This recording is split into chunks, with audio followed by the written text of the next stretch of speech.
मी तर mango ice cream करते, त्याच्यासाठी मी व्हिप क्रीम घेतलं आहे आणि थोडंसं मँगोचं पल्प घेतलं आहे आणि ओरिजिनल मँगो आहे हा आणि त्याचा पल्प काढून घेतला आहे. आता हे आपण बीट करून घ्यायचं आहे चांगलं.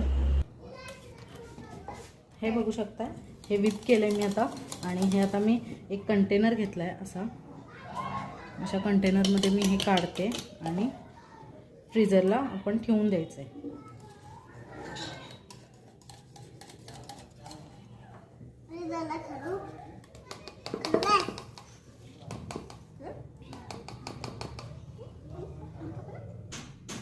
बघू शकता मी काढले ह्याच्यात आईस्क्रीम आणि थोडंसं सिरप ॲड केलं त्याच्यावर आणि हे मी झाकण लावून फ्रीजरला आणि हे बघू शकता की आपलं आईस्क्रीम तयार झालं आहे.